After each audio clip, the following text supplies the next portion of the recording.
Bonsoir à toutes et à tous et merci de regarder RTI 1. Nous sommes dans ce débat en direct sur votre chaîne. Nous sommes ensemble pour 90 minutes autour d'un thème essentiel. Comment préserver les acquis de la paix en Côte d'Ivoire? Depuis la crise post-électorale, notre pays a franchi d'importantes étapes vers la stabilité.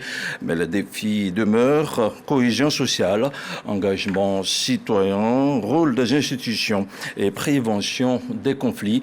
Ce soir, nous allons faire le point, analyser les actions en cours et surtout réfléchir ensemble à ce qui peut être fait pour renforcer durablement la paix dans notre pays. Avec moi autour de cette table, un représentant du ministère de la Cohésion nationale, de la solidarité et de la lutte contre la pauvreté en la personne de Maurice Aguier, conseiller technique. Landry Koyo, juriste et analyste politique, est également avec nous sur ce plateau. À côté de Landry Koyo, nous avons Kevin Derek Anvo, politologue, qui nous rejoint également sur ce plateau pour débattre de la question. Et puis enfin, Ghislain Koulibaly, sociologue, expert en genre et gestion des conflits, pour croiser les regards et enrichir le débat. Bonsoir, chers messieurs. Bonsoir. Merci d'être avec nous sur ce plateau de RTI 1. Une seule règle, le respect de la parole et le temps d'écoute pour un échange constructif et enrichissant. Merci de nous suivre, chers téléspectateurs. Le débat commence maintenant. Où en sommes-nous aujourd'hui en Côte d'Ivoire en matière de paix et de cohésion nationale? On va écouter la déclaration du 15 novembre dernier, une déclaration de la ministre Miss Belmondo Dogo, et on se retrouve juste après. Le thème retenu cette année, unis dans la diversité, renforçons la culture démocratique pour la consolidation de la paix. Ce thème nous interpelle et nous engage tous. En effet, les défis d'unité et de solidarité pour forger ensemble une communauté de destin national avec nos différences nous incline au respect des lois, des institutions de la République et des autorités qui les incarnent. Ce sont les piliers porteurs de notre édifice démocratique. Chaque joute électorale doit être un rendez-vous d'espoir, de la convivialité et non une période anxiogène pour les populations qui n'aspire qu'à la sécurité, au bonheur et à la paix. Le chef de l'État, son Excellence M. Alassane Ouattara, en inscrivant la paix au rang de priorité nationale de sa gouvernance, a réussi magistralement à transformer notre pays. Nous devons pérenniser cette paix. La paix durable est possible si nous nous engageons tous à en partager les valeurs. Nous venons d'entendre un pan du discours de Madame la ministre de la Cohésion nationale. Chers panélistes, vos réactions sont vivement attendues. Landry Koyo, on commence par vous. Quel était le contexte sociologique, sinon sociopolitique, en 1996, lorsque la Journée nationale de la paix a été instaurée? Il est bon de le rappeler que cette journée n'a pas toujours été dans l'histoire politique et institutionnelle de notre pays, la Côte d'Ivoire. Cela peut paraître étrange, d'autant plus que pendant 33 ans, règne du président Félix Houphouët-Boigny, la paix nous a été comptée, nous a été servie comme étant un prérequis de tout citoyen ivoirien, une promesse politique, une promesse universelle, une promesse constitutionnelle. Sauf que ce qui apparaissait comme étant une évidence pour les populations ivoiriennes, une évidence de pratique, une évidence de conviction, une évidence même de croyance, s'est révélé être quelque chose de pas certainement acquis. Car après le départ, le rappel à Dieu du président Félix Houphouët-Boigny, tout de suite, les conflits sont apparus. Les conflits sont apparus certainement dans leur aspect manifeste au niveau politique, mais ils étaient portés par les tensions sociales et que les communautés ruminaient entre-temps. 1995, date de l'élection présidentielle, suite au décès du président Félix Houphouët-Boigny, va voir accéder à la magistrature suprême en tant que président élu, le président Henri Konan Bédié. Mais cette élection-là va marquer l'histoire de la Côte d'Ivoire. Car si sous le président Houphouët-Boigny, l'élection du président de la République était plutôt comme un fleuve long et tranquille, cette fois-ci, les passions vont se déchaîner et nous allons connaître un boycott actif qui va occasionner de nombreux morts. On est forcément marqué par cet épisode tragique de l'histoire de notre pays. Et le président Henri Konan Bédié, héritier du président Félix Houphouët-Boigny, prend l'ampleur de la situation et la décision de pouvoir instituer cette journée-là est en plus d'un rappel, mais une nécessité de traduire en actes, en comportement, ce que nous avons pendant longtemps présenté, chanté, spalmodié de manière religieuse. La paix n'est pas un vain mot, est un comportement. Houphouët donc avait raison de pouvoir le dire parce que désormais les Ivoiriens se rendent compte que ce qui avait été chanté n'était pas pratiqué. Il va falloir maintenant le vivre dans les faits, dans les actes. Et donc l'État de Côte d'Ivoire, s'inscrivant dans cette démarche, avait donc à instituer que le 15 novembre soit une journée qui soit dédiée à la paix. Est-ce que cela a suffi pour que jusqu'à aujourd'hui, nous ayons encore des traces qui sont aux profondes douleurs que nous avons connues à l'issue de différentes crises? C'est à nous de pouvoir apprécier cela. Alors, Ghislain Coulibaly, vous partagez cet avis? Oui, absolument. Je voudrais dire que traditionnellement, lorsqu'on définit la paix, on la définit comme une absence de guerre, comme une absence de conflictualité armée. Effectivement, on peut avoir une sorte de ni paix ni guerre, mais est-ce que ça correspond à la paix? Sous l'angle sociologique, il me plaît de dire que la paix renvoie à des interactions sociales, à des relations sociales. De façon très précise, pour nous, la paix, c'est un état d'équilibre social dans lequel les différentes relations sociales entre les individus, entre les membres d'une famille, d'un groupe, d'une communauté ou d'une institution sont basées sur la coopération, sur la confiance et la justice.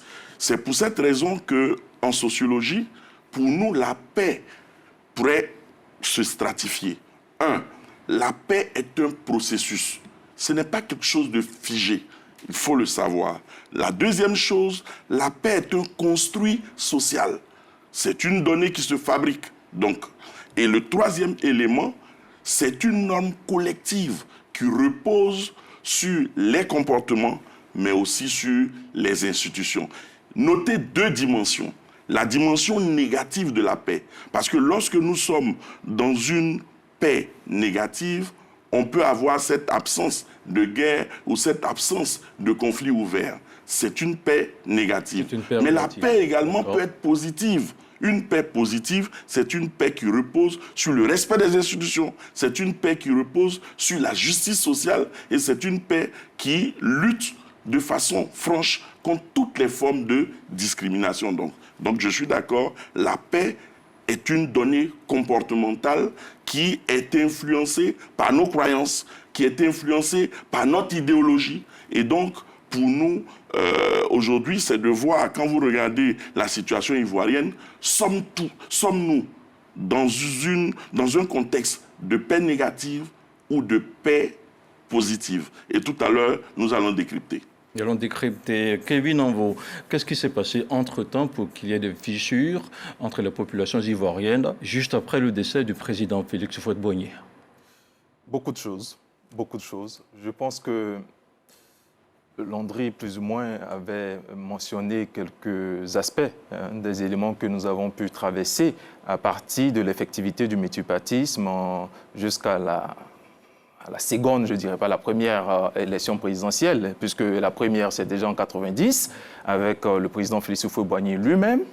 Et on peut noter, curieusement, on voit que cette effectivité de multipartisme-là s'illustre très mal, parce que déjà, la première élection présidentielle, là, elle emporte le caractère de la contestation, de la non-reconnaissance même des résultats des urnes.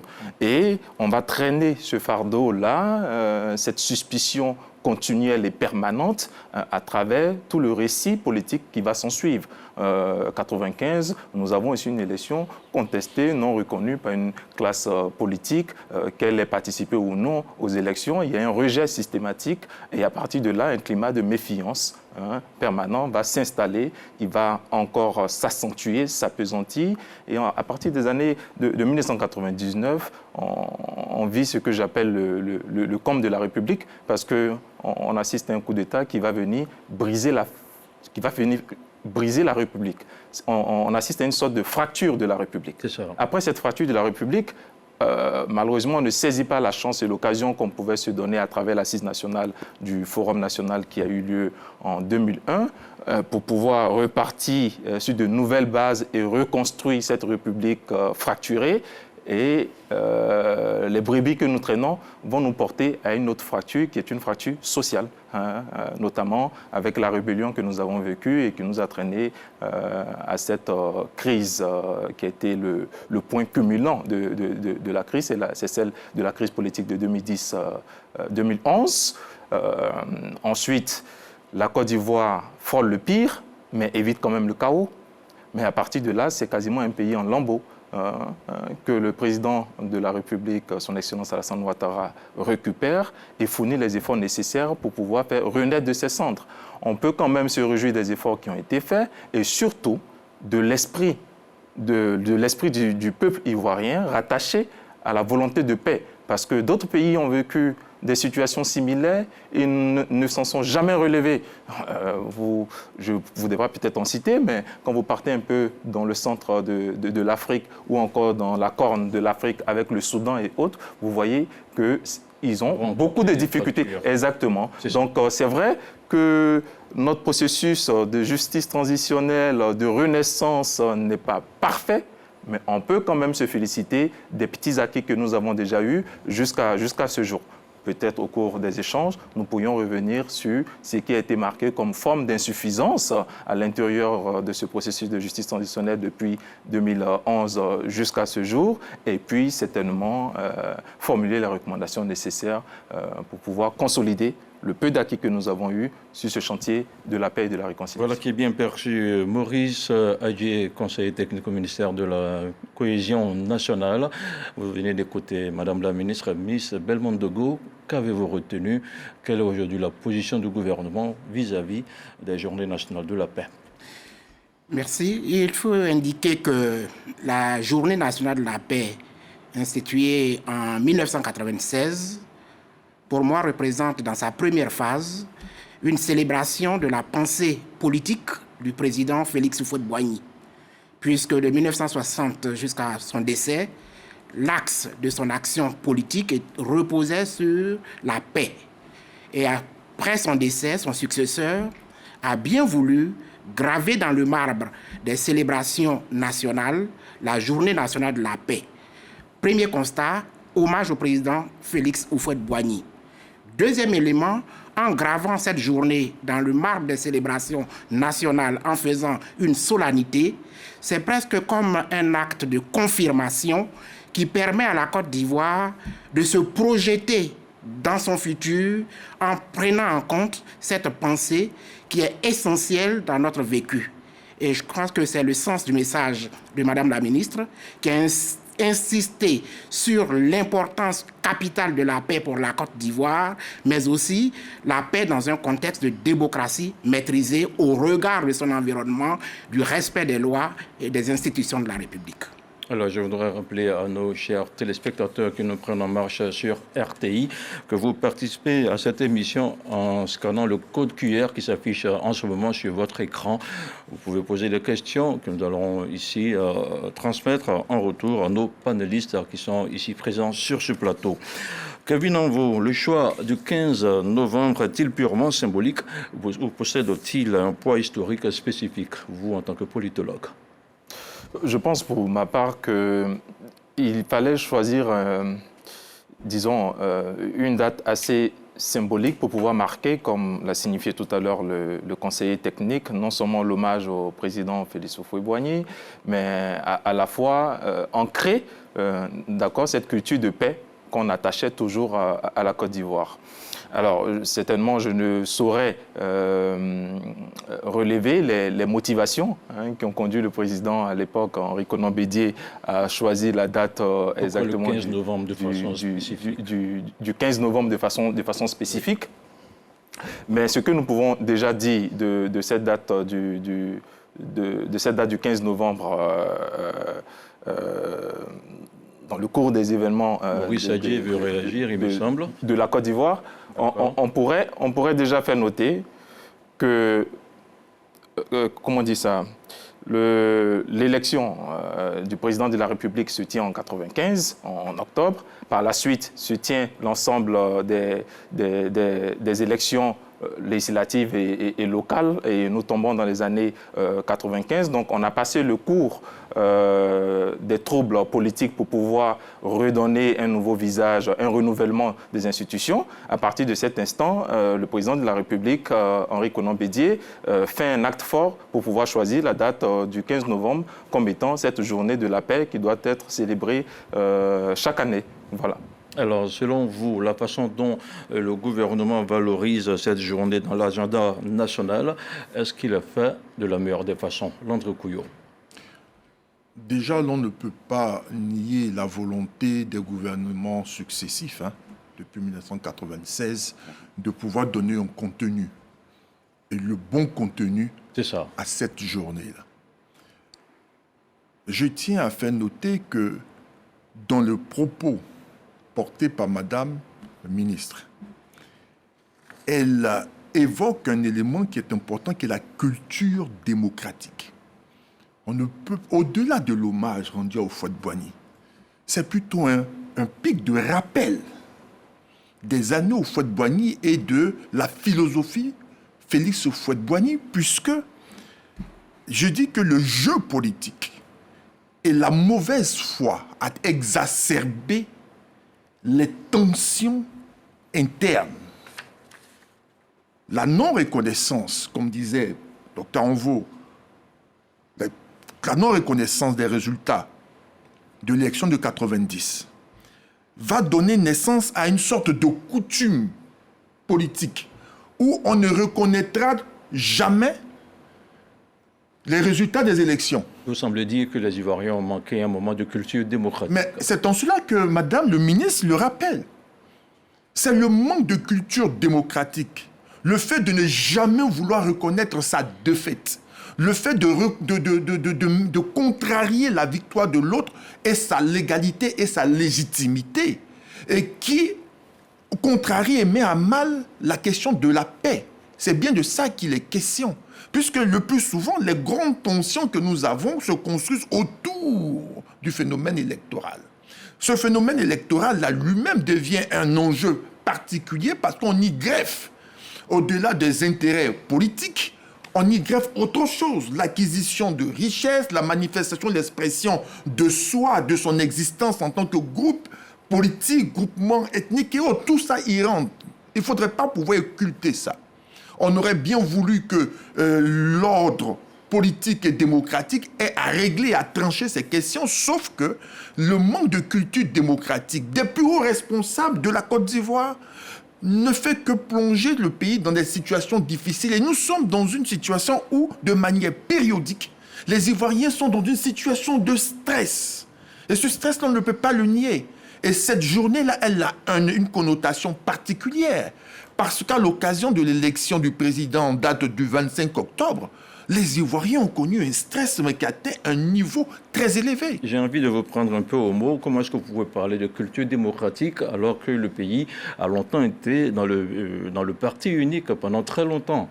Justement, vous voyez, c'est le passif. Non, écoutez, lorsque le président Félix Houphouët-Boigny, en dépit des textes constitutionnels qui dispose et consacre le multipartisme par un pragmatisme politique de l'époque, décide de mettre cela sous l'éteignoir afin de pouvoir instaurer et consacrer le parti unique qui, lui, va se confondre avec l'État, n'est-ce pas? Cette culture démocratique-là ne va pas croître, ne va pas prospérer. Et donc, c'est cette situation-là, ce passif-là que nous allons porter en partie et qui va exacerber la volonté des autres qui n'avaient pas la possibilité de s'exprimer d'un point de vue politique, de vouloir y aller à tous les coups et par tous les moyens. Au point où, même lorsqu'on perd une élection, il va falloir laisser trace dans l'esprit des gens qu'il y a eu forcément fraude. Donc l'idée que toute élection est frappée de fraude naît de là. Vous comprenez? Et quand on est convaincu qu'on nous a volé quelque chose, normalement, ça crée des crispations et une certaine revanche que l'on veut prendre forcément. La paix donc, est donc contrariée à ce niveau-là. Elle est contrariée puisqu'elle est arrimée à l'engagement des acteurs politiques qui, entre-temps, ont construit ou ont accidentellement pris le leadership de partis politiques dont l'ancrage régionaliste ou régional a eu donc à se faire, de pouvoir entretenir cette situation-là le plus longtemps possible. Il faut bien sûr qu'aujourd'hui, nous, qui sommes intéressés par la politique ou ceux qui sont en la relève, puissent, comme disait Madame le ministre, avoir à développer cette culture démocratique qui est l'acceptation des règles et l'acceptation des résultats, afin de pouvoir emmener le citoyen à avoir confiance en ces institutions et ne pas développer un esprit de rébellion à l'autorité et à la loi. Très bien. Alors, Justin Coulibaly, dites-nous maintenant quel impact culturel cette journée a-t-elle réellement sur la perception de la paix au sein des populations ivoiriennes? Alors, tout à l'heure, dans l'élément que nous avons visionné de Madame la ministre, dans son propos, elle a dit que la paix était une priorité nationale. Je pense qu'il faut insister sur cela. Pour le gouvernement, la paix est une priorité nationale. Et dans mon propos liminaire, je disais que la paix est un processus. Il n'est pas figé, il est en construction. Quand on parle de paix, c'est qu'on parle de conflit. Pour les téléspectateurs qui nous suivent, il faut dire que le conflit, il est consubstantiel à toute existence humaine. Il est inhérent à l'existence humaine, donc à la société.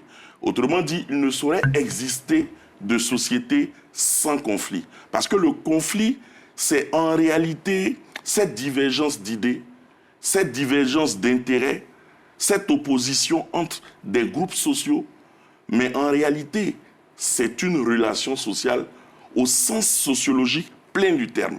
Lorsque la relation sociale est négative, vous avez l'opposition, vous avez la conflictualité, vous avez les désaccords. Mais lorsque la relation sociale est positive, on parle de coopération, on parle de collaboration, on parle d'entente, voyez-vous. Et quand vous regardez les aires socio-culturelles, je veux dire, il y a des mécanismes qui ont toujours existé pour que la paix soit une priorité en communauté dans les différents groupes sociaux. Tout à l'heure, lorsque Couillot se prononçait, il a parlé de conflictualité. J'insiste, au-delà des élections, pour dire que des conflits, ou les différents conflits, naissent également, des sentiments d'injustice. Lorsqu'une catégorie sociale estime que véritablement l'État est politisé, lorsqu'ils estiment que l'État développe des approches d'injustice, donc ces frustrations, ces sentiments d'injustice peuvent déboucher sur des conflits. Ça, c'est un. De deux, lorsqu'il y a des inégalités persistantes, inégalités sociales, inégalités politiques, au niveau culturel, etc., on peut avoir un déclenchement de conflit.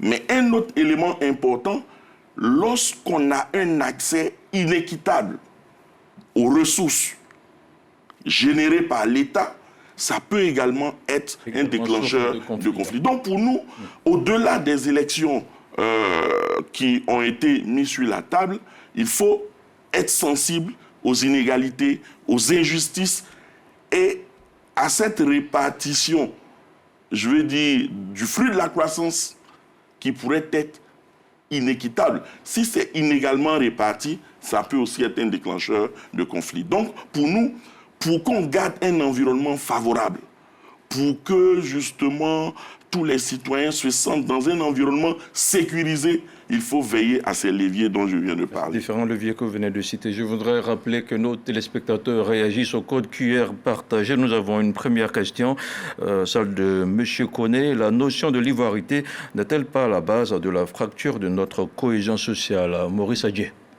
Bien, écoutez, nous n'allons pas revenir sur des choses qui fâchent. Nous connaissons l'histoire récente de la Côte d'Ivoire. Et ils souhaitent le savoir, mais il y a eu de nombreux débats sur ce concept. Et nous n'allons pas remuer des souvenirs qui fâchent. Ce que nous voulons dire, tout simplement, aujourd'hui, ce que nous demandons aux Ivoiriens, au ministère de la Cohésion, c'est que face à des situations qui fâchent, il y a des mécanismes républicains pour les régler. On ne règle pas des contentieux par la violence. Il y a des institutions qui existent, il y a des domaines qui existent qu'on peut saisir pour exprimer son mécontentement sans toutefois aller à la violence. Je voudrais revenir sur une question que vous avez posée relativement à l'orientation des célébrations. Allez-y. Il s'agit véritablement de regarder un peu le processus. L'année dernière, nous étions à Fresco. Et à Fresco, nous avons mis l'accent sur l'appropriation des valeurs ivoiriennes, notre culture ivoirienne dans ces différents compartiments pour aller à la paix. C'est ce que nous avons appelé les Jeux d'alliance interethnique. Nous les avons célébrés à Fresco et nous avons vu que cela marche. Il s'agit pour nous donc... Et donc il s'agit pour vous de revenir... De revenir à des valeurs endogènes. À l'époque. À des valeurs endogènes pour vivre ensemble et raffermir notre unité nationale. Cette année, au regard de conclusions des dernières élections, nous avons pensé, à travers le thème, qu'il s'agit de préserver notre unité dans la diversité pour vivre une démocratie apaisée afin de permettre à la Côte d'Ivoire de rester dans l'élan de paix. Voici donc les enjeux des différentes célébrations. Il y a toujours un message qui sous-tend cette action pour amener les Ivoiriens à demeurer, quelles que soient nos différences, quels que soient nos différends, à demeurer dans la trajectoire de la paix. Parce que sans paix, nous courons tous de gros risques et il vaut mieux accepter de vivre des situations de paix que de prendre l'aventure de crise qui nous mettent en péril tous. Voici ce que je voulais indiquer donc à Alors, ce sujet. Kevin Anvo, est-ce que vous allez rebondir sur la question posée par M. Koné qui demande la question est-elle, la notion de l'ivoirité n'est-elle pas à la base de la fracture de notre cohésion sociale? Je pense qu'il y a déjà eu assez et suffisamment de débats autour de cette question de l'ivoirité. Et comme le conseiller technique l'indiquait, il ne sera rien de remuer le couteau dans la plaie en faisant ressortir des points de sujet. Des téléspectateurs. Oui, et c'est exactement. Répondre. Et c'est justement la réponse que nous essayons de formuler à leur endroit en disant... On peut bien noter, d'ailleurs, ça me permet de pouvoir réagir aussi à la question que vous aviez posée tout à l'heure à mon cher aîné Landry, en demandant est-ce que finalement, le fait d'avoir eu un parti unique entre 1960 et 1990 n'a pas justement contribué à garder cette insuffisance de culture démocratique. Voilà, et comment on aurait espéré justement dans un système de pensée unique parvenir à une culture démocratique qui accepte la contradiction, le débat politique, la contradiction politique, et donc qui permet aux citoyens de pouvoir nourrir la culture de la tolérance politique. Et ce qui manque principalement à la vie politique ivoirienne, c'est cette tolérance politique qui manque à la plupart des acteurs. Les gens n'acceptent pas la différence d'opinion politique. Dès l'instant que vous êtes dans les rues, les Ivoiriens, dans l'ensemble, s'entendent très bien. Il ne faudrait pas qu'on se mente. Vous parcourez la plupart... Ils s'entendent très bien, pourtant il y a des fractures. Oui, ils s'entendent très bien, pourtant il y a des fractures. Mais tout cela est rattaché à l'histoire de notre démocratie, de la manière dont elle s'est construite, de la manière dont elle s'est formalisée. Le président Félix Houphouët-Boigny, qui assurément avait le nez creux à dire que nos pays ne sont pas encore assez matures pour pouvoir connaître le système du multipartisme. Sinon, si nous en arrivons là, les partis politiques auront des couleurs de tribus et d'ethnies, de régions ce qui pourrait créer des guerres fratricides. C'est pour cela qu'il a pris sur lui, malgré que la Constitution le consacrait, de dire non, donnons du temps pour construire la nation d'abord, avant d'arriver à cette effectivité du multipartisme. Tout est-il, nous sommes arrivés en 90, après quasiment 30 ans de parti unique, finalement, nous ne sommes pas parvenus à construire cette nation-là. Et la conséquence, c'est que finalement, tous les partis politiques qui sont nés après, que vous le vouliez ou non aujourd'hui, sont le reflet d'une couleur de région où, à tort ou à raison, on leur attribue des clans, de tribus ou d'ethnies. Donc ça veut dire que nous avons mal construit notre démocratie. Les partis politiques doivent se construire autour d'idéologies, de projets de société, et non d'une reconnaissance rattachée à des ethnies ou à des tribus. Malheureusement, notre démocratie s'est très mal construite dès le départ. On a raté le bon train. On a le temps encore de pouvoir réajuster les choses, mais pour cela, il faut vraiment travailler à cette éducation politique, à la tolérance politique, à la maturité citoyenne et à la conscience démocratique des citoyens. Très bien. Donc, Couillot.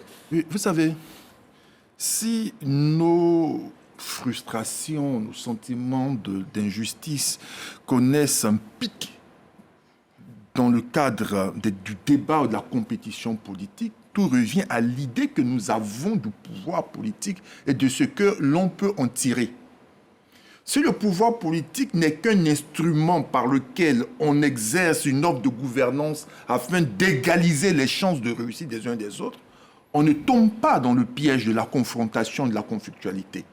Mais selon que notre histoire instruit chacun d'entre nous que le pouvoir politique est un moyen de réalisation à titre personnel ou communautaire, que l'on se bat autant.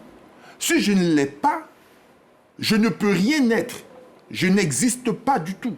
À la limite, je risque de disparaître. C'est pourquoi est-ce que Madame le ministre insiste. Il faut lire la subtilité de son propos. Notre salut réside dans deux éléments. L'offre démocratique et une gouvernance responsable. Si donc nous arrivons à exorciser l'exercice du pouvoir d'État de toutes ces pesanteurs-là, si donc la compétition politique arrive à s'affranchir de ces éléments et que chacun d'entre nous manifeste l'idée selon laquelle le pouvoir qui est là, il est forcément le mien parce qu'à l'exercice et à l'expérience, il me profite, vous verrez que les tensions vont de moins en moins être aussi fortes que ça. C'est parce que les gens ont le sentiment que le pouvoir soit en leur faveur ou contre eux, que l'on se bat autant avec autant de... Comment leur enlever ce sentiment-là? Mais justement, la culture démocratique, qui elle-même se construit et s'exerce avec des institutions qui travaillent à ne souffrir d'aucune suspicion.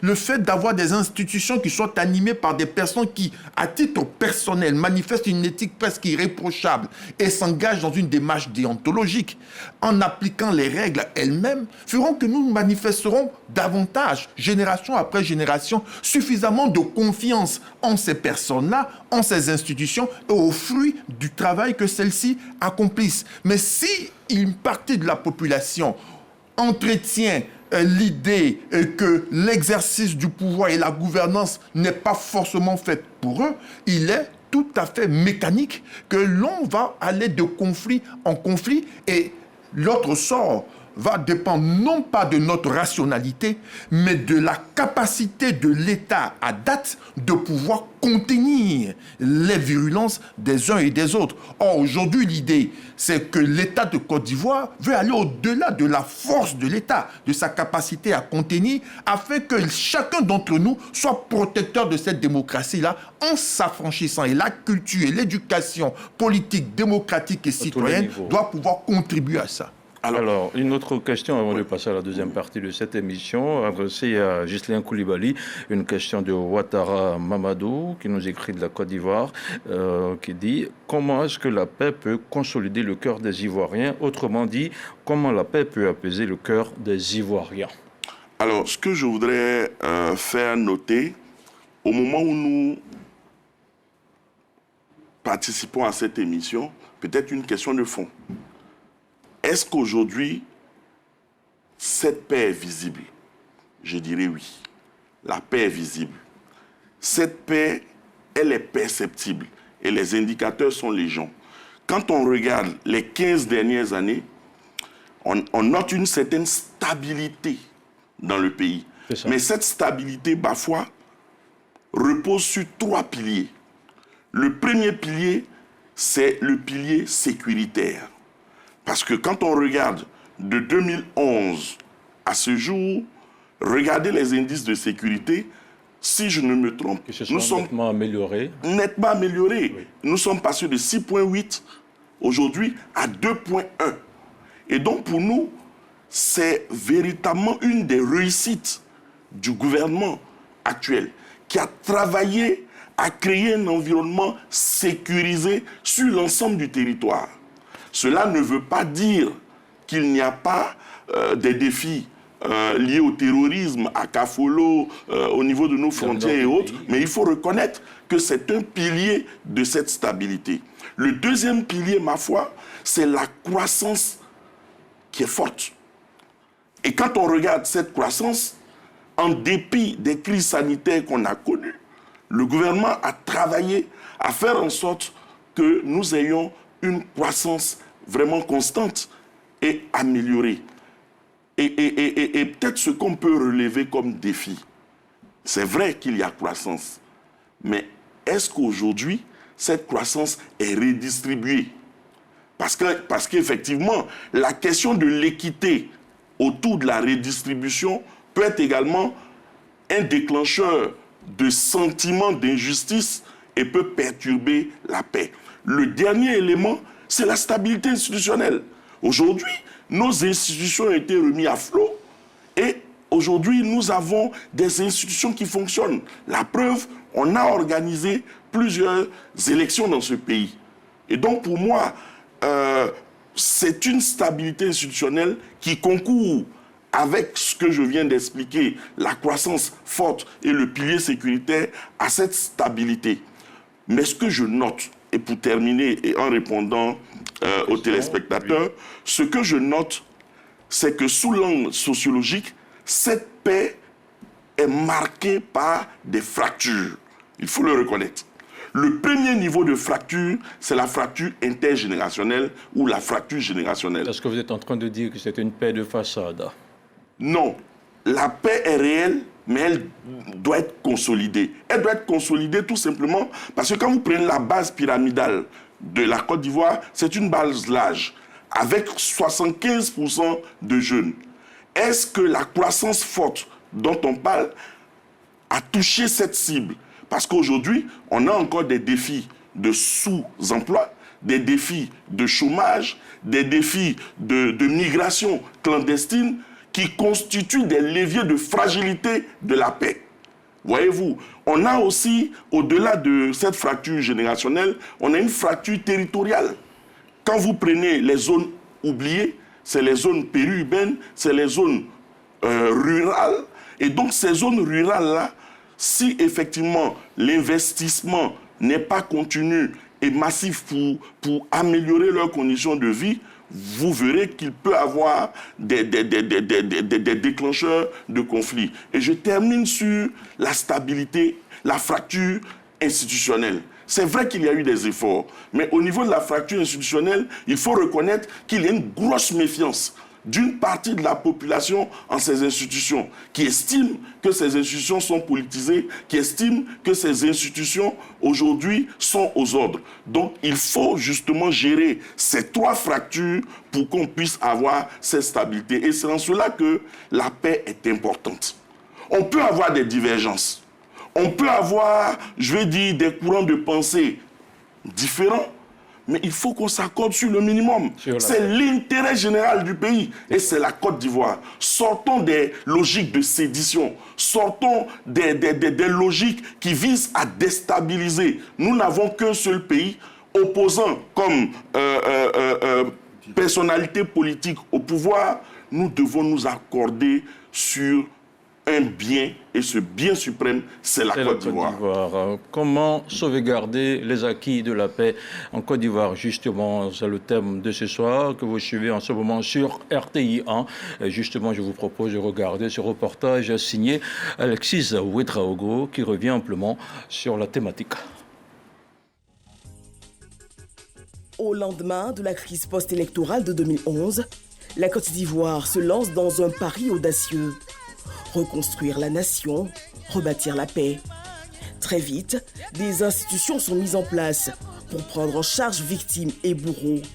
La promotion de la paix devient le credo. Ferdinand Kouassi, plus connu sous le nom de Ouachar Kedjebo, était un exilé de la crise post-électorale de 2011. Il fait partie des premiers à avoir regagné le pays à l'appel du gouvernement. S'il n'y avait pas la volonté manifeste du président Alassane et tout son gouvernement de rassembler à nouveau les Ivoiriens dans ce pays, moi qui vous parle, Ouachar Kedjebo, je ne serais pas à Abidjan. C'est à faveur de la main tendue du président que nous sommes revenus du Ghana. Beaucoup d'autres personnalités, après nous, au début, nous étions là, c'était à la phase expérimentale, nous avons pris la main du président. Beaucoup ont hésité, mais notre arrivée a démontré que nous n'avons pas eu tort. Alassane Ouattara a respecté sa parole. Depuis, sa vie a repris son cours normal. Ferdinand a regagné sa place au sein de la société. Pour lui, il y a eu véritablement une démarche pour rassembler les Ivoiriens. Aux premières heures des initiatives de réconciliation nationale, Mariatou Koné était en charge du département ministériel. La vision du président Alassane Ouattara, c'est une vision de rassemblement de toutes les filles et de tous les fils de notre pays. Une vision qui s'est traduite dans son premier programme de gouvernement qui était le Vivre Ensemble. Nous avons donné des prises en charge médicales. Nous avons procédé à des réparations sous forme monétaire.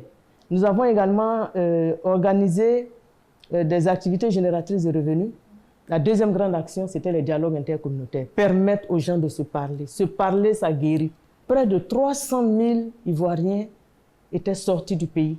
Nous avons organisé des missions gouvernementales d'information, de sensibilisation au Libéria, au Ghana, dont l'objectif était de faire connaître aux réfugiés la situation réelle de notre pays et de susciter leur retour. Cette mission-là était importante. Pourquoi? Parce qu'il y avait beaucoup de rumeurs. Des rumeurs qui effrayaient ceux qui avaient l'intention de rentrer en Côte d'Ivoire. Et aujourd'hui, nous sommes en 2025, c'est cette même industrie de création, de fabrication de rumeurs, et ce n'est pas bien. Libération des prisonniers des crises post-électorales, retour des exilés, réinsertion de ces derniers dans l'appareil de l'État, la Côte d'Ivoire solidaire aura posé des grands pas pour sa paix. Quand le président Gbagbo est arrivé au pouvoir en 2002, je fais partie des premières personnes qui sont sorties du pays avec mes enfants. Je suis allé à Londres. Le peu de temps que j'ai passé à Londres, j'ai compris qu'un seul jour en exil, ce n'était pas bon. On sait quand on est parti, mais on ne sait pas quand on va revenir. Et quand on est dans la rue, on a peur de tout. On ne sait pas si on est suivi, on ne sait pas si on va nous agresser. On se fait beaucoup de films dans la tête. Et c'est pour cela que j'ai pris à cœur cette mission pour faire revenir mes frères et sœurs, parce que vivre l'exil, un seul jour d'exil, ce n'est pas bon. Ce n'est pas bon, ce n'est pas bon. Et le président de la République l'a si bien compris qu'il a axé ses premières actions sur le retour des réfugiés, sur la réconciliation nationale, sur le renforcement de la cohésion. Et je pense que nous devons aujourd'hui lui dire merci. Une démarche incluant aussi un dialogue politique qui a vu le 4 mars 2022 la signature du rapport final consacrant les travaux engagés. 21 partis, groupements de partis politiques et 26 organisations de la société civile y avaient pris part pour que seul prévale l'intérêt supérieur de la nation. Les actes qui ont été posés par le président, peut-être ça, je sais pas, les gens ont l'impression que c'est normal, mais pour nous qui au quotidien travaillons sur ces questions, c'est exemplaire, c'est exceptionnel. Regarder à l'intérêt supérieur de la nation, tendre la main toujours un peu plus pour reconstruire, consolider la paix, un exercice pour chaque citoyen. Faisons en sorte de ne pas détruire ce que nous avons obtenu. Chaque Ivoirien, avant de poser un acte destructeur pour le pays, doit penser, est-ce que ce que je suis en train de faire, c'est une bonne chose? Avant, pendant après les élections, nous demeurons frères et sœurs. Au moment où le pays conforte sa place dans le concert des nations, consolider les acquis en renforçant l'unité nationale reste le gage de lendemain meilleur. Tourner la page, aller de l'avant pour bâtir une nation, une Côte d'Ivoire prospère et solidaire.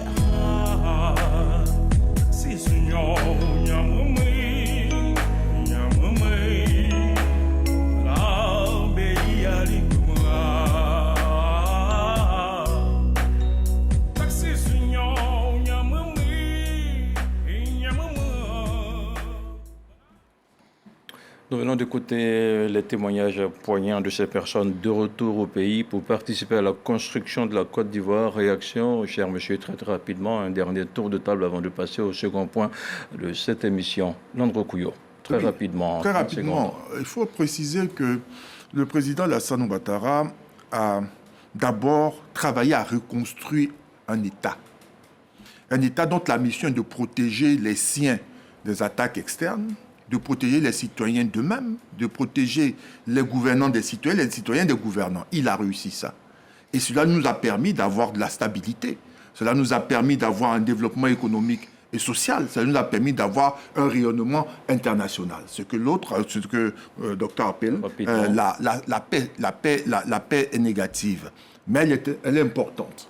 Mais aujourd'hui, quand vous regardez son programme de gouvernement 2026-2030, il parle de construire une grande nation parce qu'il a conscience et que pour consolider cette paix restaurée à partir d'un État fort, il faut nécessairement mettre à contribution chacun d'entre nous afin de pouvoir créer ce qu'on appelle la concorde sociale à partir de l'idée que nous avons que l'autre est mon égal et que je peux avec lui faire quelque chose en fait d'améliorer cet équilibre social dont nous avons tombé. Très bien. Avant de poursuivre, je voudrais rappeler que l'indice de sécurité est passé plutôt à 1,2. 1,2. Côte d'Ivoire, à titre de rectificatif pour les téléspectateurs qui nous suivent. On poursuit avec Maurice Adjé. La réaction. Alors, au-delà de l'émotion que suscitent ces différents témoignages, ce que nous retenons d'essentiel, c'est le chemin parcouru par la Côte d'Ivoire. De la crise de 2010-2011 à ce jour, nous voyons que de nombreux efforts ont été faits. La Côte d'Ivoire est passée d'un passé divisé à un destin aujourd'hui de paix et de cohésion. Mais ce travail se poursuit, puisque pour la jeunesse, de nombreux programmes jeunes, destinés aux jeunes, sont mis en œuvre. Pour les femmes, il en est de même.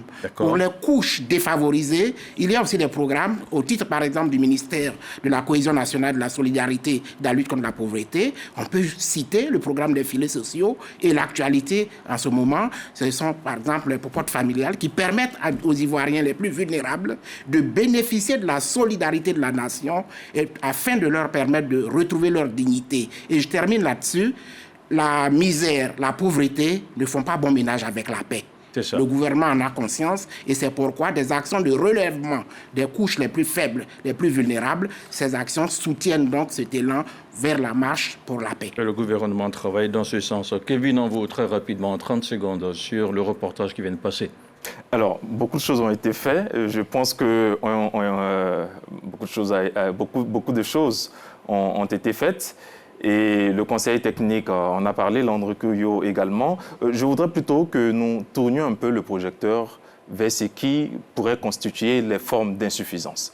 Vous savez, après la crise post-électorale de 2010-2011, vraiment, nous avons, rapidement, je ne saurais le dire, mais nous avons vécu, nous avons traversé, du moins, nous avons entamé un processus de justice transitionnelle.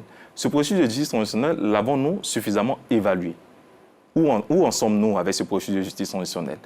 L'imago, le visage, la lumière de ce processus de justice transitionnelle, c'était l'institution de la CDVR, qui techniquement devait travailler sur la base de 5 principes. Le droit de savoir, le droit de justice, le droit de réparation, comment je vais dire ça, le devoir d'éviter que les actions que nous avons connues puissent se répéter, et enfin, en 5e position, le devoir de mémoire. Je vais insister sur trois points. Sur le droit de savoir, nous tous ici sur ce plateau, sommes-nous capables de pouvoir faire le récit de ce qui s'est passé en Côte d'Ivoire? Qui sait? Si vous sortez d'ici, que vous faites un micro-trottoir, vous prenez même des intellectuels, ils auront des récits antagonistes de ce qui s'est passé de l'histoire politique et de la crise politique de la Côte d'Ivoire. Donc le droit de vérité, les communautés ne l'ont pas. Le droit de justice, sommes-nous sûrs que toutes les poursuites nécessaires de tous les camps possibles ont été faites?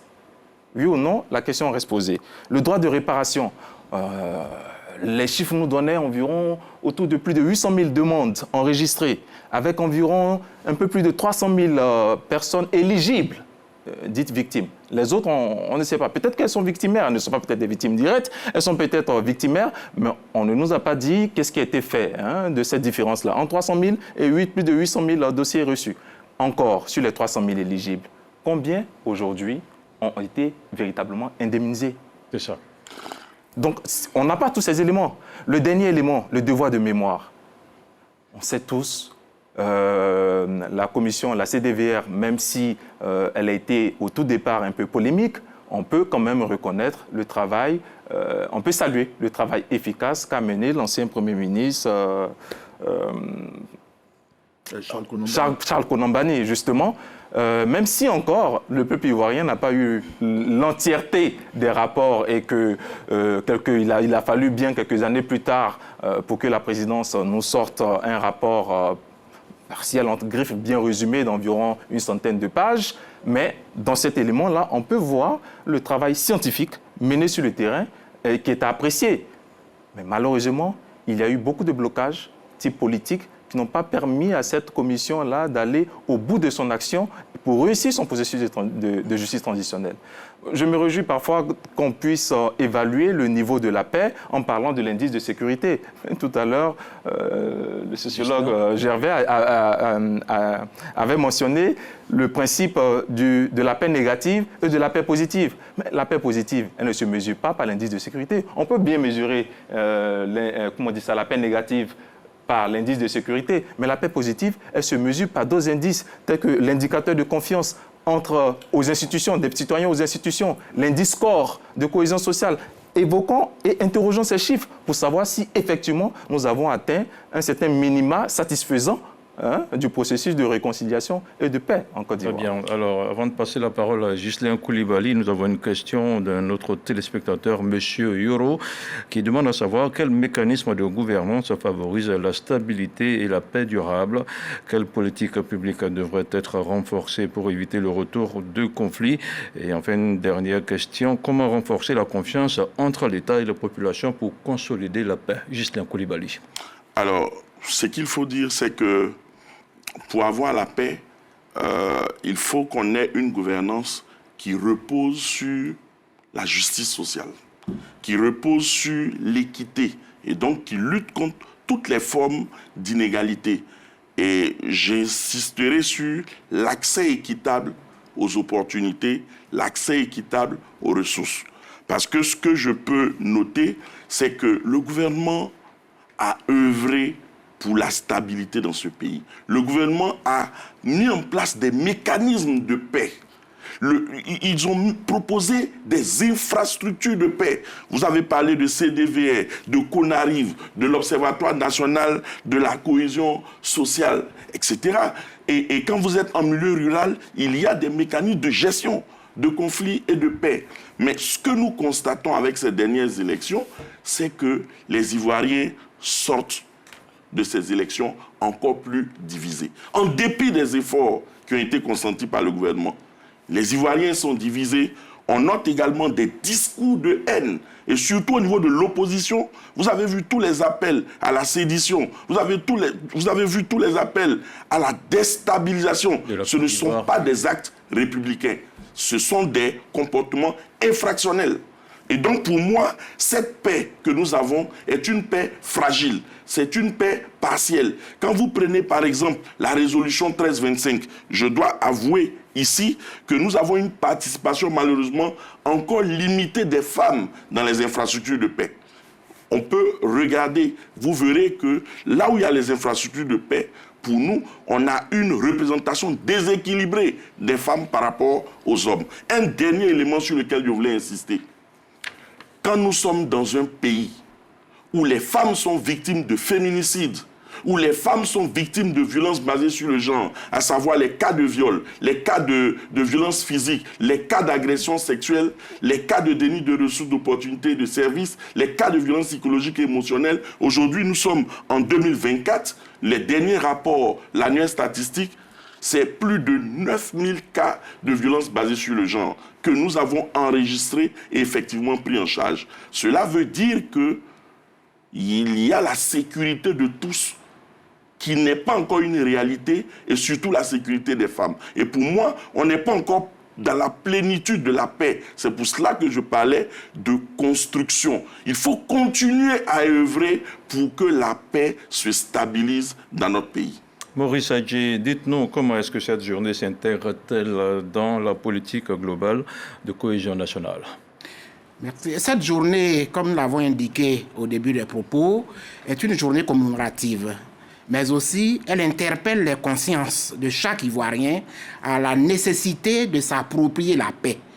L'ambition, en célébrant la Journée nationale de la paix, c'est de démontrer aux Ivoiriens que la paix n'est pas une institution de l'État, mais c'est une œuvre collective des citoyens, c'est une co-construction à travers laquelle chaque citoyen doit s'engager. Pour revenir aux éléments que l'interlocuteur précédent vient d'indiquer, il faut dire que, fort heureusement, ce ne sont pas des pratiques instituées par l'État de Côte d'Ivoire. Ce sont des pratiques malsaines et malveillantes d'individus.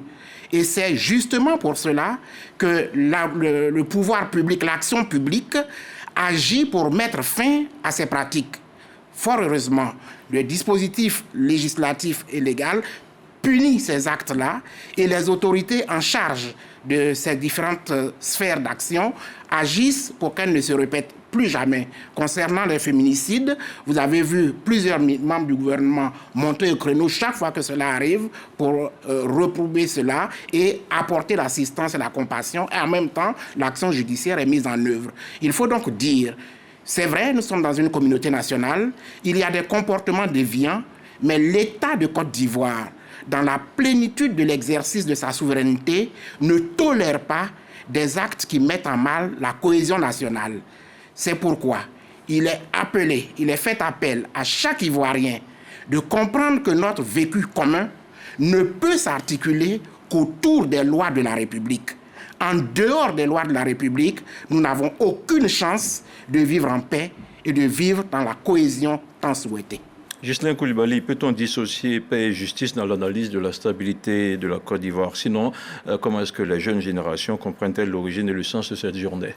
Non, moi je pense que c'est vrai, on veut aller à la paix. Max Weber parlait d'idéal type. Mais pour moi, il faut de la justice.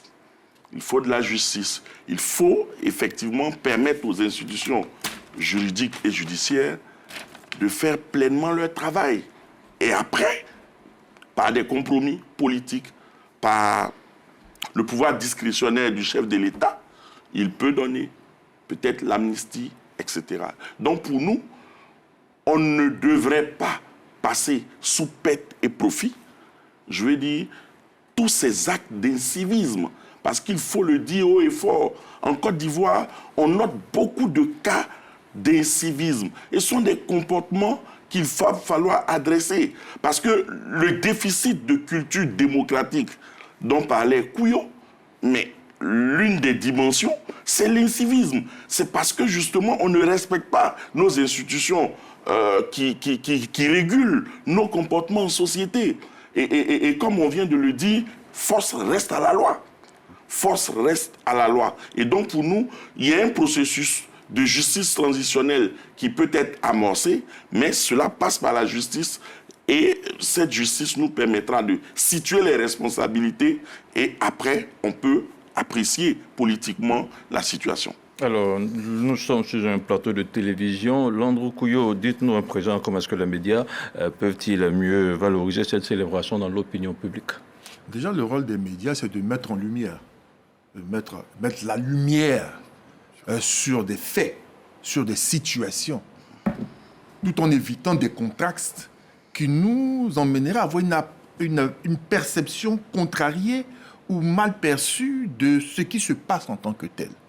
Mais au-delà, la démarche des médias devrait-elle s'interroger sur sa responsabilité à mettre tout en lumière?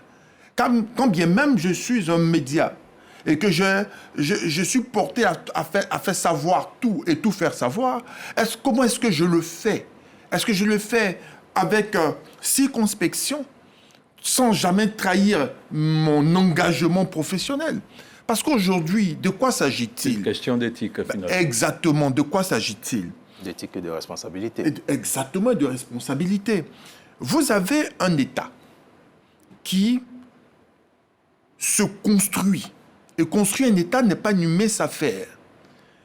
Et dans sa construction, a eu à connaître des moments de déflagration si importantes et que l'on a cru voir cet État-là basculer dans le chaos. On le reconstruit à la base avec des principes. On le reconstruit avec des lois. Mais on le reconstruit aussi avec des populations qui, elles, pendant plusieurs années, ont demeuré dans la déviance et dans la défiance. L'esprit humain, ce n'est pas comme un simple matériau que l'on taille. L'esprit humain, il se éduque progressivement. Et les médias doivent pouvoir accompagner l'État dans cette démarche de construction du citoyen. Je disais à une conférence ceci. Nous avons réussi en Côte d'Ivoire à pouvoir former des cadres. Nos cadres sont brillants, techniquement parlant. Ils font la fierté de notre pays. Dans d'autres domaines d'activité qui n'avaient pas pignon sur rue aujourd'hui, que ce soit dans les arts, dans la musique, nous avons du talent, du rayonnement. Mais est-ce que nous avons travaillé à faire de chacun d'entre nous des citoyens? Donc des personnes humaines qui, au-delà d'avoir conscience d'elles-mêmes, ont conscience du cadre sociétal dans lequel elles vivent, elles prospèrent et dont l'existence dépend même de ce cadre-là.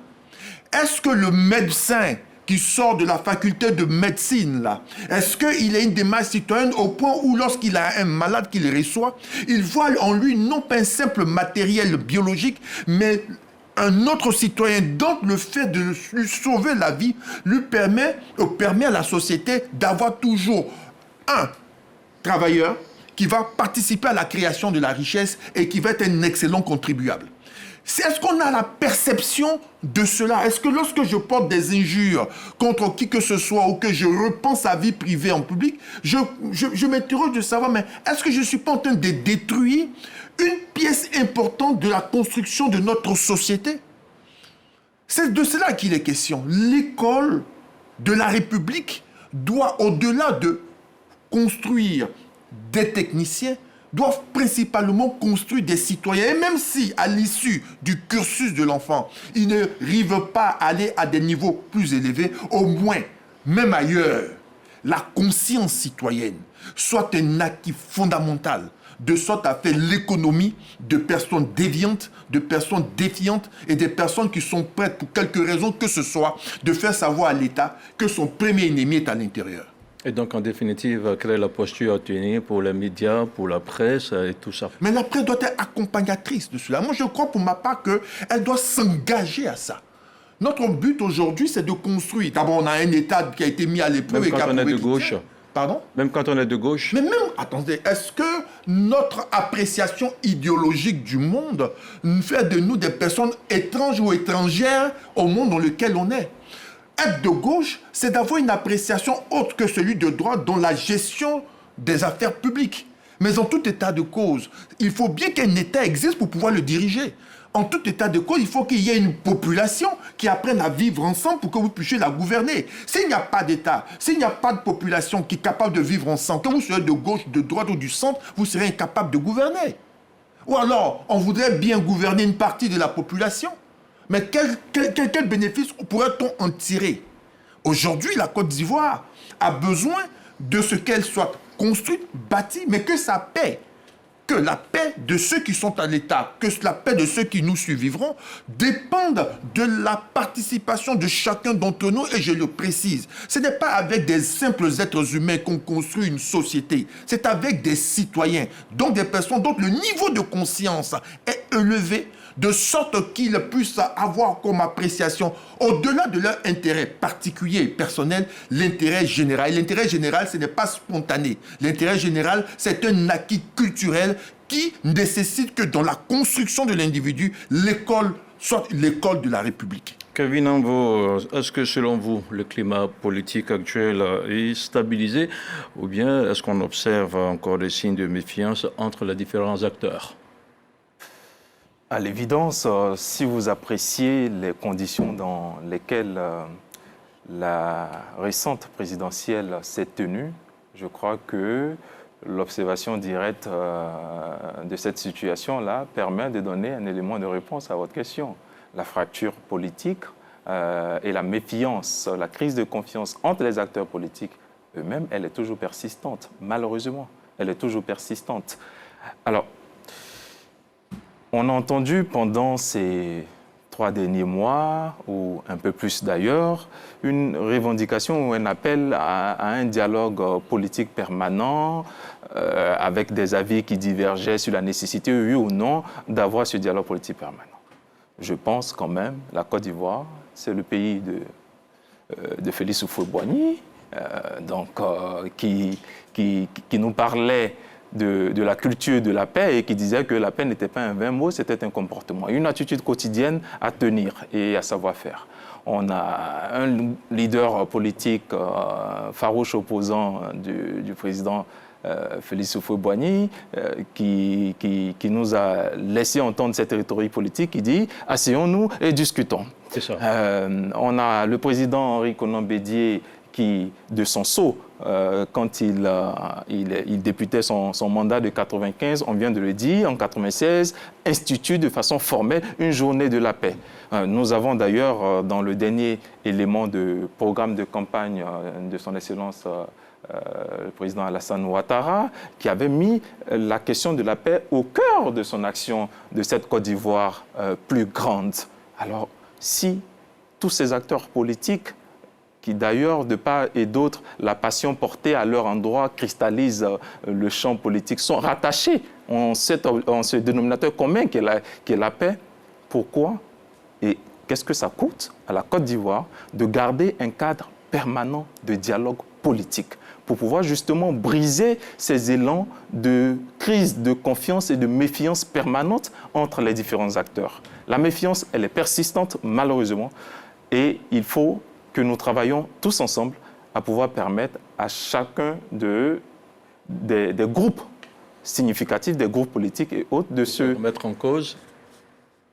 Assurément de se remettre en cause. Vous savez, il y a un modèle qui me paraît très inspirant en termes de renaissance à crise post-conflit, c'est celui de l'Allemagne.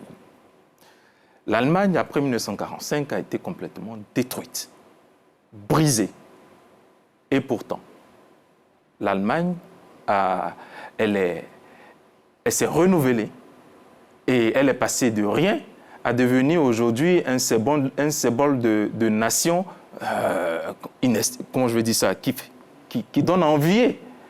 Et elle est aujourd'hui même d'ailleurs la première puissance économique européenne par l'ardu de son travail.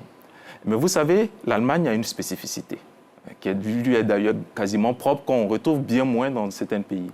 Ses fondations politiques, qui, au lendemain de la crise, se sont dit, voici, nous avons vécu cette crise-là pour telle raison, telle autre raison. Un autoritarisme frappant, un manque de culture politique et démocratique. Il faut donc travailler, d'abord, à faire les réformes institutionnelles nécessaires pour éviter que tous les pouvoirs se concentrent dans la main d'un seul. Donc, éviter que nos institutions soient renforcées de telle sorte à ce que cet autoritarisme que nous avons vécu là ne puisse plus être. Deuxième élément, il faut travailler à la conscience démocratique citoyenne. Et les fondations politiques ont été mises en place pour pouvoir faire ce travail-là. Elles ont réussi, elles ont tellement réussi qu'elles ont fini par s'exporter dans les autres pays pour pouvoir partager le modèle. ici en Côte d'Ivoire.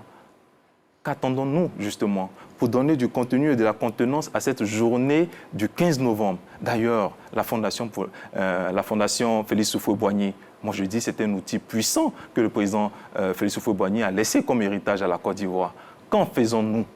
Très bien, nous comprenons donc que vous nous appelez à calquer le modèle allemand pour réussir une paix durable en Côte d'Ivoire. Ghislain Coulibaly, quels sont aujourd'hui les principaux foyers de tension ou d'incompréhension sociale persistant en Côte d'Ivoire? Alors, lorsque je fais une analyse rétrospective, l'un des déclencheurs de la crise militaro-politique qu'on a connue en Côte d'Ivoire, c'est bien le conflit foncier. Voici une bombe qui, malheureusement, pour moi, n'a pas encore été adressée. Pour nous, les conflits fonciers, il faut continuer la réflexion et faire en sorte que ces conflits soient gérés avec doigté. Donc ça, c'est un premier élément. Le deuxième élément, lorsque je regarde sous l'angle sociologique, ce sont les défis identitaires. Parce que vous avez remarqué, même avec cette législative, vous voyez qu'on fait des amalgames entre nationalité et origine. Mais c'est dangereux. Et ce qui est malheureux, c'est que nos acteurs politiques, pas tous, certains, s'adonnent à ces jeux qui finissent par détruire la cohésion sociale. On parle bien de capital cohésion sociale. Oui. Mais il faut que tous nos partis politiques, tous ceux qui aspirent à gérer ce pays, il faut qu'on ait un compromis pour ne pas franchir le Rubicon. On ne peut pas manipuler l'origine et la nationalité. La nationalité, tu peux être, je ne sais pas, français et être ivoirien, puisque c'est une question d'acquisition juridique. C'est une dimension hautement juridique. Donc pour moi, ça c'est un défi identitaire et il faut en faire attention. Un dernier élément, c'est la jeunesse. Il faut qu'on fasse attention. On a plus de 75% de la jeunesse aujourd'hui. Je disais que la base pyramidale est l'âge. Mais si cette jeunesse ne croit plus en nos institutions, si cette jeunesse sent que la croissance soutenue qu'on a ne leur profite pas, attention, ils peuvent être objets de manipulation et ils peuvent être artisans d'incohésion ou de déstabilisation. Comment faire en sorte que notre jeunesse sorte de la logique de tout ce qui est violence pour aller vers la logique de paix?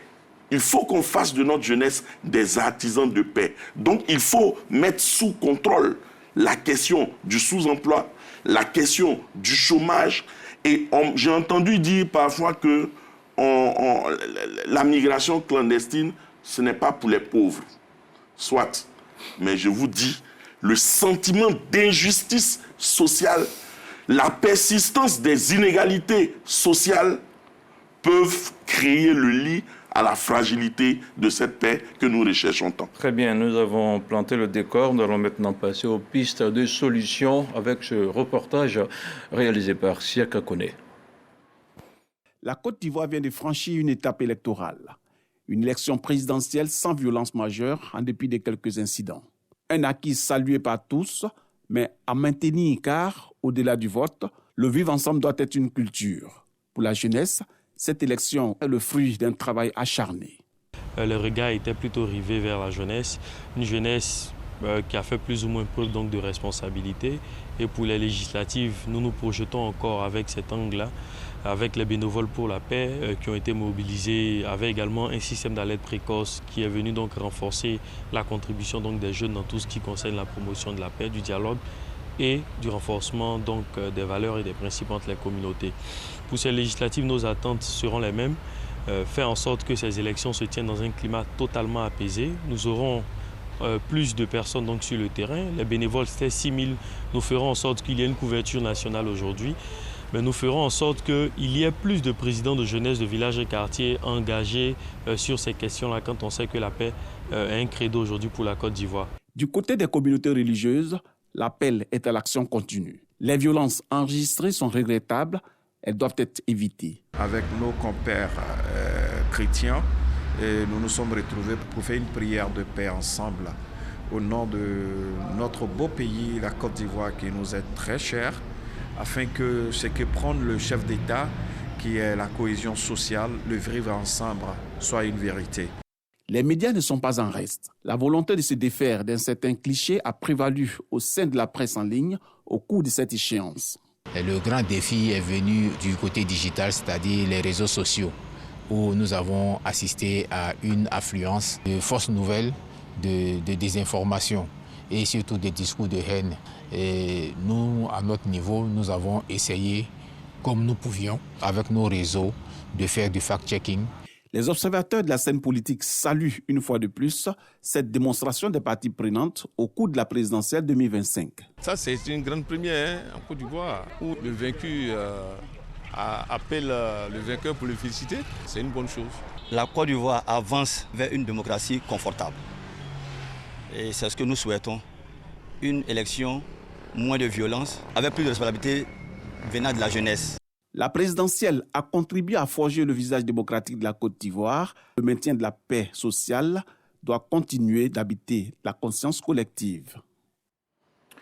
Un reportage de Siaka Kone qui nous plonge dans les pistes de solutions par rapport à cette thématique que nous abordons ce soir sur comment sauvegarder les acquis de la paix en Côte d'Ivoire. Landry Couillot, la réconciliation en Côte d'Ivoire est-elle terminée ou toujours en chantier au vu de ce reportage? Le fameux concept de la réconciliation.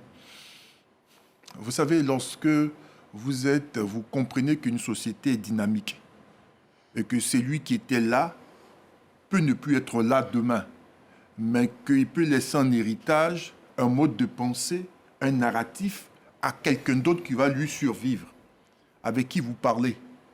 Le temps que cet enfant-là grandisse et se mette au même niveau de conscience que vous, il a développé un certain caractère. Et c'est compliqué, parce que le dialogue, il est déphasé.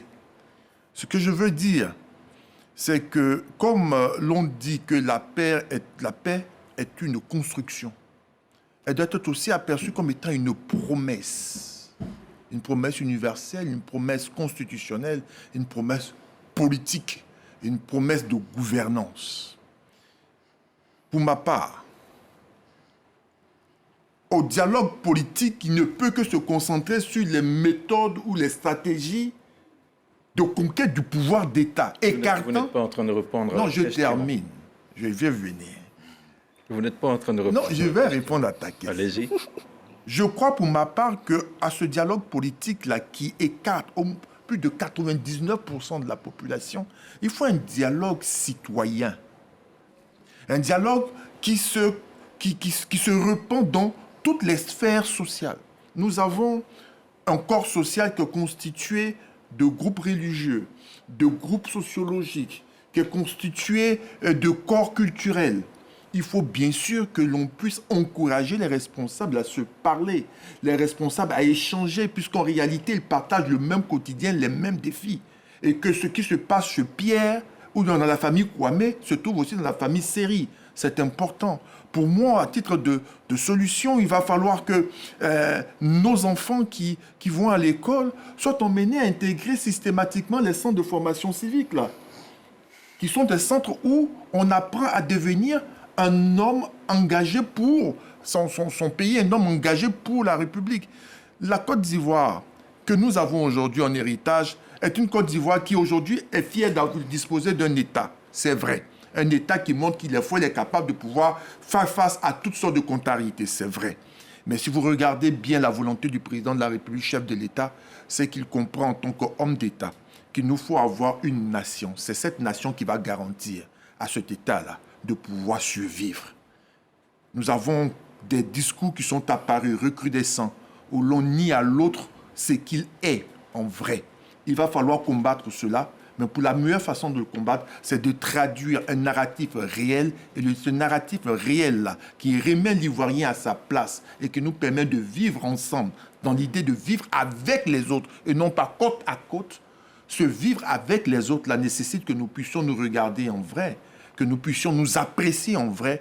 Et je crois pour ma part que le dialogue citoyen va permettre de reconstruire la confiance et le regard sain que nous pouvons porter les uns pour les autres. Vous nous avez servi une réponse politique en langue mais c'est pas grave. Maurice Adjei, quelles sont les politiques concrètes en cours pour renforcer la cohésion au-delà des discours? Bien. Alors, sous l'égide de Madame la ministre de la Cohésion nationale, de la solidarité et de la lutte contre la pauvreté, en début d'année 2024, un programme de cohésion nationale a été élaboré. Ce programme de cohésion nationale 2024-2025 est fondé sur le triptyque suivant: éducation, formation, prévention et gestion des conflits. Et dans sa mise en œuvre, il s'articule autour de 2 axes. Le premier axe, c'est le renforcement de la culture démocratique. Nous avons longuement parlé du déficit de culture démocratique en Côte d'Ivoire. Car à la réalité, les Ivoiriens vivent ensemble. Les Ivoiriens vivent en paix. Mais d'où viennent les pics de violence, les pics de discordance, de dissonance sociale? C'est pendant les élections. Et il faut agir sur ce levier-là. Et c'est pourquoi le ministère de la Cohésion nationale a décidé de mener tout au long de l'année 2025 des actions pour amener chaque Ivoirien à s'approprier les valeurs fondamentales de la démocratie. J'ai souvent coutume de dire que on a raté un moment. La démocratie, dans la précipitation en 90, n'avons pas pris le temps de préparer les mentalités de la plupart des Ivoiriens à cette valeur-là. C'est comme un produit que nous avons acquis en oubliant de lire la notice. Et c'est cette notice de la démocratie que le ministère de la Cohésion nationale s'attache à faire lire par les Ivoiriens afin que nous en approprions tous. Deuxième axe d'action du ministère, c'est la prévention et la gestion des conflits. D'accord. Il faut que chaque Ivoirien s'engage au niveau où il se situe à prévenir et à gérer les conflits. C'est-à-dire, il faut éviter tout comportement qui peut porter à mal la cohésion sociale. Cela suppose la maîtrise de soi, l'appropriation de la tolérance, l'acceptation de l'autre malgré nos différences et nos différends. Pour revenir aux acquis de cette action que le ministère a menée, vous avez vu, quand nous observons le climat général dans lequel la présidentielle de 2025 s'est déroulée et que nous jetons un regard rétrospectif en arrière, nous voyons que même s'il y a eu quelques secteurs de violence, des efforts ont été faits par les Ivoiriens. La Côte d'Ivoire n'a pas été embrasée. Et pourquoi? Allons-y très rapidement, nous n'avons plus que 5 minutes pour boucler cette émission. La Côte d'Ivoire a traversé une période relativement calme pendant cette élection parce que nous avons agi sur le levier de la jeunesse. Vous avez certainement entendu parler des bénévoles de l'AFPE. Ils sont au nombre de 6500 qui se sont engagés sur l'ensemble du territoire ivoirien à œuvrer pour la paix. Parce que ce sont ces jeunes-là qui sont utilisés parfois pour des actes de violence. Le gouvernement l'a compris à travers les 2 ministères de la jeunesse et de la cohésion pour en faire des soldats de la paix. Et c'est ce qui a valu une situation relativement apaisée. D'accord. Autre levier, ce sont les femmes. Le dernier, j'espère. Le dernier, oui. Ce sont les femmes. Tout à l'heure, on parlait de l'approche de la paix à travers les femmes, mais l'action du ministère de la Cohésion nationale est axée essentiellement sur la participation des femmes dans les mécanismes et les processus de paix en Côte d'Ivoire. Tout ceci mis ensemble, nous pensons que nous sommes sur la bonne trajectoire et qu'il s'agit de poursuivre ces actions. Et il faut être patient. Nous l'avons dit, la paix ne se décrète pas. C'est un processus qui est long et lent, parfois fragile, mais il faut rester sur cette dynamique pour que la Côte d'Ivoire apprenne à s'approprier de cette paix que nous recherchons tous. Une dernière question pour tout le monde, un tour de table rapide. Dites-nous comment garantir les échéances électorales à venir pour qu'elles se déroulent dans la paix. La présidentielle est derrière nous, nous allons vers les législatives. Kevin Ambo. Mais clairement, nous le disions tout à l'heure, déjà, il faut ouvrir le cadre du dialogue politique. C'est très important parce que nous devons aller vers des élections à la fois ouverte et inclusive. Et cette inclusivité ne doit pas être partielle, elle doit être totale. Et l'inclusivité partielle, ce n'est pas de dire « Ah oui, nous avons des candidats qui traduisent le reflet d'une famille politique ». Non, il s'agit, ça on aurait peut-être affaire à une forme d'inclusion partielle. Il s'agit d'avoir une inclusion totale qui permette complètement à tous les groupes significatifs, en tout cas, d'être engagés totalement dans le processus d'élection. Sinon, nous allons conséquemment avoir les mêmes choses que nous avons eues par le passé, donc avoir des groupes significatifs qui se mettent hors du circuit, du processus normal, qui sont dans la contestation. On pourra peut-être beau négliger ou sous-estimer le poids que ces derniers-là peuvent avoir en termes d'impact direct sur le processus politique actuel, mais n'empêche que cela nourrit des frustrations. Et les frustrations, tout à l'heure, le sociologue l'a indiqué, ces frustrations-là s'alimentent, se matérialisent, et quand arrive le déclenchement de la crise politique, elle sert d'enclencheur véritable qui pourrait faire naître les conflits politiques. Koulibaly, la même question pour vous. Oui, alors pour ma part, en Côte d'Ivoire, la stabilité, elle est réelle. La paix est visible. Seulement, ce que nous disons, c'est que cette paix reste, pour moi, encore fragile. Elle est partielle, car sociologiquement, on note encore des fractures, on voit des inégalités. Pour moi, préserver la paix, ce n'est pas seulement éviter la guerre, c'est surtout améliorer le principe de l'inclusion, la justice sociale, mais surtout la participation citoyenne. Aujourd'hui, quand vous regardez, il y a une sorte de crise de confiance entre une partie de la population et les institutions. Tout de suite, il faut veiller à restaurer la confiance entre les populations, donc toutes les populations, et nos institutions. Et aussi, il faut continuer à œuvrer pour un dialogue inclusif, franc et sincère, où l'opposition ne vient pas dans une posture non républicaine pour après poser des actes ou des comportements infractionnels. Parce que pour dialoguer, il faut en face avoir quelqu'un qui veut dialoguer, pas quelqu'un qui veut aller à la sédition ou encore à la déstabilisation. Et j'ai dit. Merci beaucoup. Landry Couillot, pour terminer. Je voudrais rassurer les Ivoiriens que pour l'élection législative, même ceux qui, dans leur camp, se sont dit officiellement ne pas participer, ils participent. Et personne ne les empêche d'y participer. Donc, cela veut dire que même pour l'élection du président de la République, on aurait pu avoir de ces groupes dits écartés des personnes qui auraient pu participer parce que, techniquement parlant, personne n'est écarté. Ça, c'est une réalité. Pour preuve, il faut regarder l'élection législative et pour voir que des personnes qui annonçaient de par leur parti politique qu'ils n'iraient pas sont très nombreux à y aller de manière indépendante et que les portes ne leur sont pas fermées. Deuxième chose. On ne construit une république qu'avec des citoyens. On ne construit une nation que dans le vivre ensemble.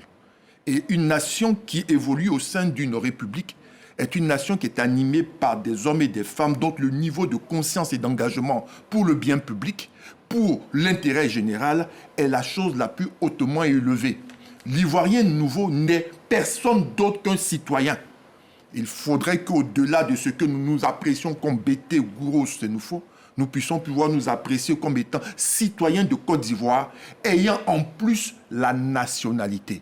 C'est le citoyen qui pose les actes et c'est de ce citoyen-là que la Côte d'Ivoire a besoin afin de nous prévenir et de pouvoir régler, le cas échéant, les différents conflits que nous pourrons bien sûr connaître. Monsieur Adjé, pour boucler. Je me réjouis que ces législatives se déroulent dans un contexte favorable parce que la notion d'ouverture, elle est respectée. La notion d'inclusivité, elle est respectée, puisqu'il n'y a aucune entrave. Tout citoyen qu'il veut peut se présenter dans la circonscription de son choix. Donc, ce sont des critères qui sont respectés, qui permettront aux Ivoiriens d'aller tranquillement. Mais je voudrais dire ceci. Les élections législatives, contrairement à ce qu'on dit, sont essentielles dans la vie d'une nation. Parce qu'à l'issue de ces élections, les députés que nous aurons élus, ce sont ceux-là qui vont se retrouver à l'Assemblée nationale pour voter les lois. Tous ceux qui prennent le risque de s'abstenir, tous ceux qui négligeront cette élection, se retrouveront à subir les lois que les députés ivoiriens voteront pour la nation ivoirienne. Et c'est pourquoi... non, mais c'est une analyse. Ils sont tous là, il n'y a personne qui... C'est pourquoi je dis que nous devons accorder autant d'importance à cette élection législative, mais je le ferme espoir. Et le ministère y travaille. Nous allons organiser de belles élections législatives. En tout cas, notre dispositif au sein du ministère est prêt. L'Observatoire de la solidarité et de la cohésion sociale est déjà en œuvre. Les directions techniques du ministère sont déjà disposées pour encadrer et conduire ces élections. Vous verrez qu'au soir de ces élections, la Côte d'Ivoire unie et solidaire va se retrouver pour célébrer la fraternité. Merci Maurice Adjé. Je rappelle que vous êtes conseiller technique au ministère de la Cohésion nationale, de la solidarité et de la lutte contre la pauvreté. Merci d'avoir été avec nous sur ce plateau. Remerciements également à Landro Kouyo, analyste politique et juriste de formation. Merci. Merci également à Ghislain Koulibaly, sociologue, expert en genre et gestion de conflits. Merci également à Kevin Anvo pour cette participation. Kevin Anvo, politologue. Et voilà, c'est la fin de cette émission. Le thème central, c'était comment préserver les acquis de la paix en Côte d'Ivoire, notre beau pays. C'est la fin de ces débats. Merci à nos invités et à vous qui nous avez suivis. Préserver la paix, c'est l'affaire de tous. Chaque jour, dans les actes les plus simples, restons unis, restons vigilants. Excellente soirée sur RTI 1 et je vous dis à très vite. Bonsoir. Merci.